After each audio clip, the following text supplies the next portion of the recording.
أعوذ بالله من الشيطان الرجيم. بسم الله الرحمن الرحيم. وإذ قلتم يا موسى لن نصبر على طعام واحد فادع لنا ربك يخرج لنا مما تنبت الأرض من بقلها وقثائها وفومها وعدسها وبصلها قال تستبدلون الذي هو أدنى بالذي هو خير رب اشرح لي صدري ويسر لي أمري واحلل عقدة من لساني يفقهوا قولي. سورة البقرة آیت نمبر 61. په دې آیت کې الله رب العالمین د دې بنی اسرائیل یو بل نافرمانی یو بل قباحت الله ذکر کوي چې دیو د الله رب العالمین کم څه ورکړي او کم ذمہ داری او ته ورکړون داغي په ځبان دی بیا بل څه وختل. الله رب العالمین چې دیو د فرعونیان نخلاص کړو په دریاب باندې واړول او نجات او تنصیب کو داغه ظالمان نه دی تخلاصې ورکو او میدان تیه کې د دې لپاره د خوراک تنظیم وکړ من او سلوا د وګو تنظیم ولوک د کاڼ او توبر اوسته او دا شانتي د غرمونه په دیو باندې وریاض وکړو ډیر زیات نعمتونه په وکړم د دې لپاره چې دیو د اسلام د اشاعت لپاره د اقامت د دین لپاره کوشش وکړي چې د دین قائم کړي د دین د خورولو کوشش وکړي خپل بزان کې دین نه ولې فرعونیان نخلاص شو سم خو دیو د هغه په ځای باندې دا موسی علی السلام ته وایي چې رمغه په دې دوه خوراکونو باندې صبر نه کوو چې بس مونږ ته مانو سلام ملاوي کو په دې باندې مونږ صبر نشو کولای د الله په لوی نعمتونو باندې او موږ ته چې کوم نه موږ ته زمیدار په کار ده موږ ته بادرنګ په کار دي موږ ته دا شان ترکاریانې په کار دی موږ ته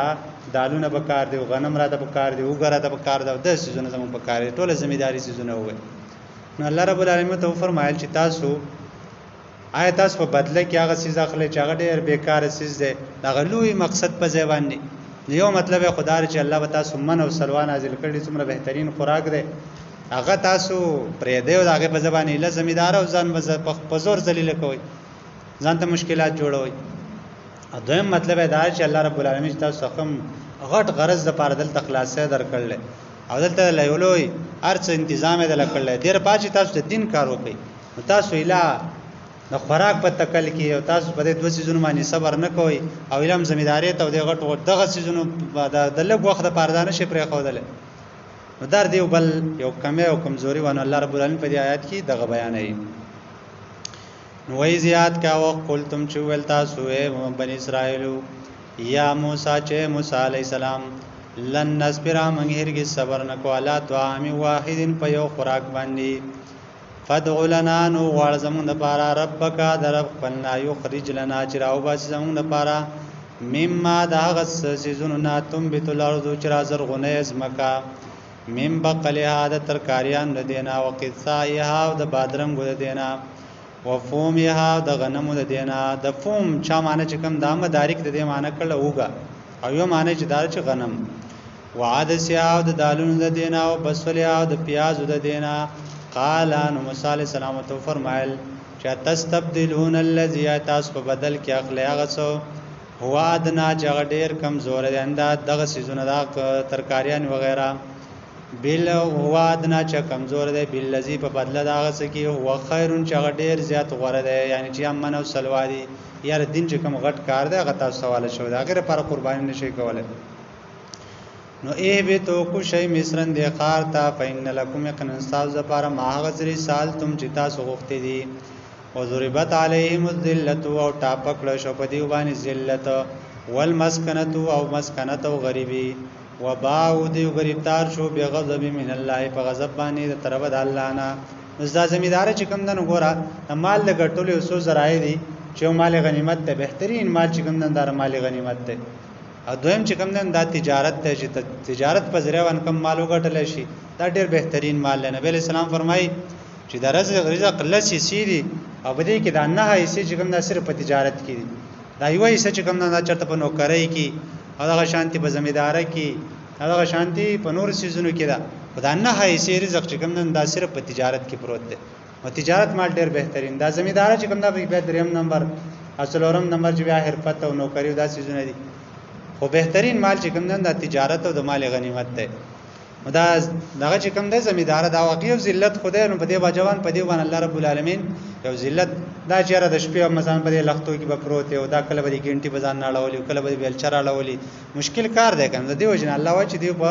غزلالت کې ځان اخته کو ذالک بیانهم دا په دې وجوان چې دی او کانو یکفرون دی او کفر کاو بیا آیت الله د الله د آیتونو کفر څنګه کانو پورا کفر چې کوم نه کفرم قسمونه دي یو غټ کفر دی چې الله د وجود نه سره انکار وکي په الله باندې کافر شي پیغمبر د رسالت نه انکار وکي د آخرت نه انکار وکي دا خو بالکل غټ کفر دی او کفر دام دی چې الله رب العالمین موږ ته کوم احکام راولېږي او موږ هغه نه منو موږ په هغه باندې عمل نه کوو یو قسم کفر دام دی نو دیو بلا کار کاوه چې خبره ته پته و چې دا الله حکم دی پر هغه باوجود چې کوم نه هغه وروګردانی کول په خپل طبيعت باندې عمل کاوه بل لا چې دا الله حکم به چې کوم دی په طبيعت په جوړو جواب مانو چې کوم طبيعت نه خلاف وو پای کې وې تحریف کاو نو کفر د قماندا چې زکه چې دی کفر کاو ويقتلون النبيين او الله چې دی قتلول پیغمبران بغیر الحق بنا حق باندې ډیر شه پیغمبران دی قتل کړي لکه الیاس علیه السلام مشهور پیغمبر دی دا دیو کله چې دیو په غلطو کارون باندې هغه د يهودیا په دی حکومت کې د دیو په غلطو رسمونو باندې دیو په کارونو باندې په غلطو کارونو باندې هغه کله رد شروع کړ چې دا غلط کارونه توحید دعوت شروع کړ هغه دیو د قتلولو اراده وکړه لاړ په غټ په غر کې پناه واغستله او بیا الله ته سوال وکړ چې الله داستانه پرمانه خلق دي او دا معنی پرې دي صرف یو پاتې امام قتلې نو شانتي زکریا علیه السلام چې کله هغه په دیو په عقاید باندې دیو په رسم او رواج باندې کله رد وکړو توحید دعوت ول ورکو نو زکریا علیه السلام دیو په بیت المقدس کې آلته چې کوم دنو ਸੰسار کې په ګټو باندې وشو استعمال کو شهید یې کاغه دا شانتي یحیی علیه السلام د يهودیا چې کوم بادشاه او يهودیا د یو زینوم دی هغه چې کوم بادشاہوند هغه په دربار کې ډېر زیات فحاشۍ کړي زنانه به خسته راوستلې او دا ګنده کارونه زناونه دا به کول یحیی علی السلام پیراتو کې دا کارونه غلط دي د شریعت خلاف دي نو دا کم بادشاہ چې کم معشوقه ور سره واغې او ته چې دا یحیی چې کم دی د سر به کټکه ماته مخ د بتالی کې دي او د ظالمه کشانو کو یحیی علی السلام شهید کو هغه سر راوړو په تالی کې او ته مخ ته کې خو دار دیو په بایبل کې لیکل وسم دا واقعیت لیکل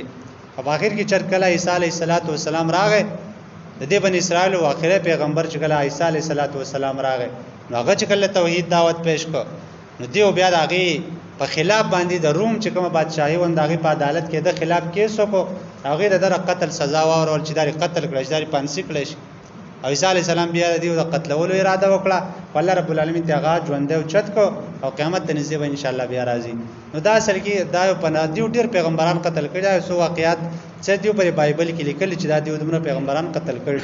او چې دومره پیغمبران قتل کړي او دا د الله رب العالمین بهترین بندګانو ظاهر خبره چې الله وقام خدای ته غوسه کړي نو دیو دار ذلت کار کاونه الله عزت ما په عذاب راوس دیو می ذلیل کړه ذالک دا په دیو جوانی به ما سوچ دیونه پرمانی کوله وکانو یا تدونو دا حد نه تجاوز کوونکو حق ټکراوه